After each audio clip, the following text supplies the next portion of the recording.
Hello everyone. We are going to study and analyze the poem The Soul's Prayer by Sarojini Naidu. I have already introduced you to Sarojini Naidu in the first part of this video. All of you know that Sarojini Naidu was a very famous, renowned poetess of India. She wrote poems in English and she was also given the title the Nightingale of India or Bharat Kokila. So she was not only a poetess but also a freedom fighter. She also became the president of Indian National Congress. She was also a feminist and she fought for the emancipation of women. She tried to break the barriers of caste by her own intercaste marriage. She also tried her best to abolish the Parda system from our society. She wrote on a number of themes, and they were cultural heritage, customs and traditions of our country, village life. She wrote love songs also and about philosophy also. In this poem, she has addressed God to reveal to her the mystery of life and death. This is a philosophical poem. In this poem, she talks to God directly. She writes, "In childhood's pride, I said to thee." In childhood's pride, like the innocence and pride of a child, she says that she said to thee. Thee means you, and you is God here. She tells God, "O thou who madest me of thy breath, O thou, O you God, who madest me, who has made me, of thy breath, of your breath." She believes that God has created all human beings out of his breath. "Speak, Master." She tells God to speak to him and reveal to me, and to reveal to her, to show her the inmost laws of life and death. Thine inmost laws of life and death. Thine, yours, or your inmost laws, inmost secret laws of life and death. So she urges God to reveal to her his secrets about life and also about death. So in this first para we see that like a child she tells God to tell her about the laws of life and death, which are a secret, as no person can say that he knows about life and death. The second stanza she writes, "Give me to drink each joy and pain." She urges God to give her each joy, every joy. She wishes to enjoy every possible joy on earth, which God can impart her, give her. And pain. She talks about pain also. She says that she wants to suffer every pain that God can give her. She's ready to enjoy life and also to suffer all the painful things. Which thine, yours. Yours stand for God.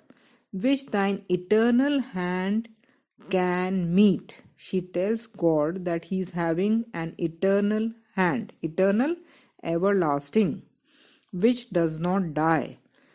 So he says that God's hand can meet. Meet means give her or provide her every sort of joy and every pain. For my insatiate soul. She says that her soul, her spirit is insatiate, that is dissatisfied. It is not satisfied. For my insatiate soul would drain. Drain means bring out, draw out. Earth's utmost bitter, utmost sweet. whatever that is utmost, too much, bitter, sorrowful, utmost sweet, and that which is utmost sweet or good or joyful. She is ready to suffer and enjoy every type of joy and every type of pain which God can give to her. In the third stanza, she writes, "Spare me no bliss." So she tells God not to spare her from any bliss or joy, utmost joy. She wishes to enjoy it.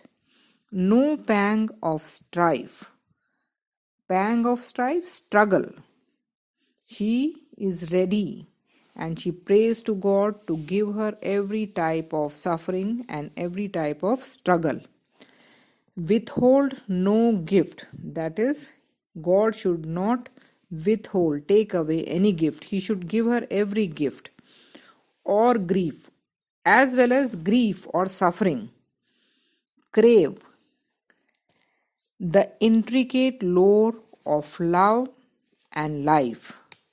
Crave, desire the intricate lore of love and life, the complicated story or legend of love and of life, and mystic knowledge of the grave.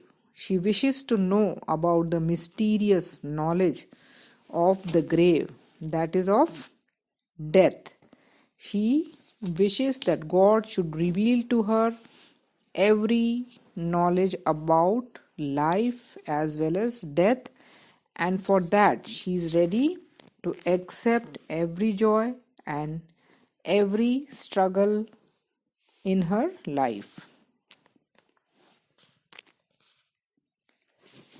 Lord, thou didst answer.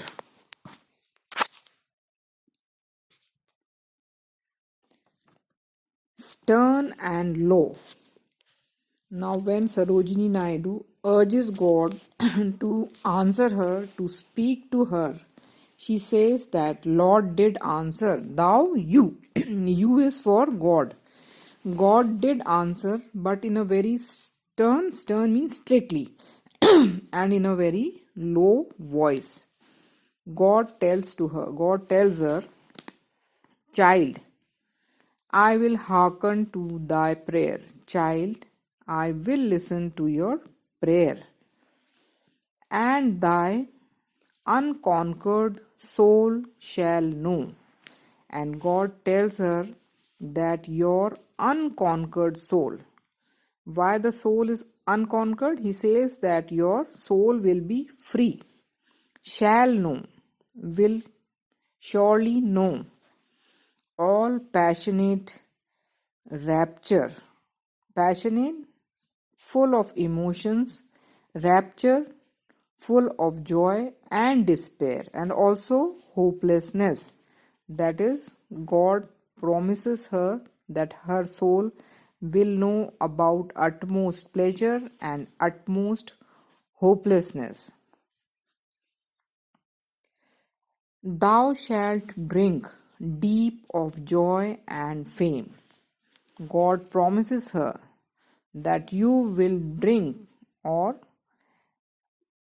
enjoy the depth of joy, that is utmost joy or passionate rapture, and fame too, that she will become very famous. She will enjoy her fame.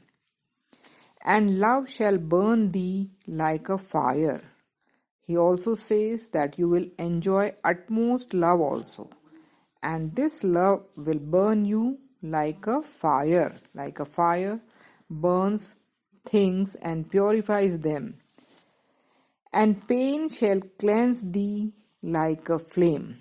He says that the pain which you will suffer in life shall clean your soul, clean you like a flame, cleans metals when they are heated, to purge the dross from thy desire.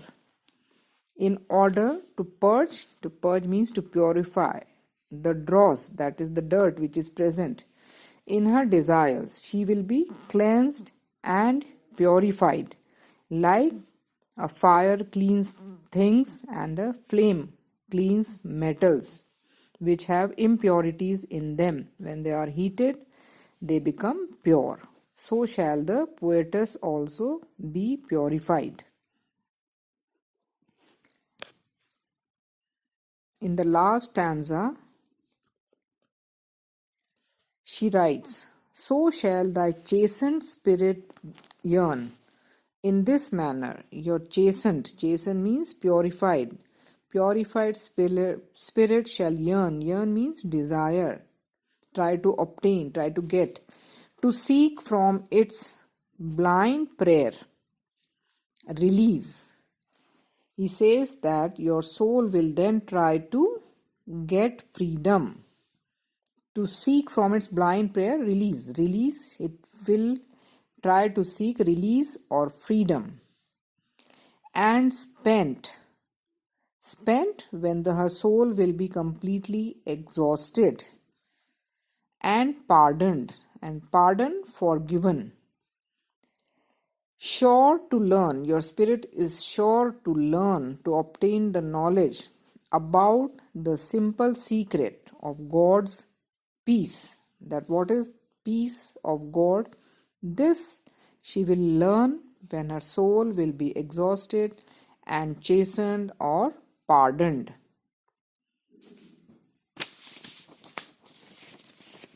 I, bending from my sevenfold height, will teach thee of my quickening grace. God tells her that I will bend from my height sevenfold. That is 7 times God will bend from the height where he is sitting. Will teach, and he will teach thee. Thee is you for the poetess. God tells the poetess that I will teach you of my quickening grace. Quickening, very fast moving. Grace is the divine light or the inspiring influence. And then she gives the gist of the poem in the last 2 lines. God tells her that life is a prism of my light.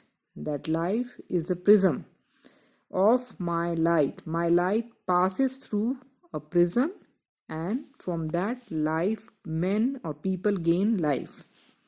My death, the shadow of my face, and death of human beings is the shadow or the darkness of God's face. My here stands for God's face. So we see that Sarojini Naidu gives her philosophy in this poem. Thank you.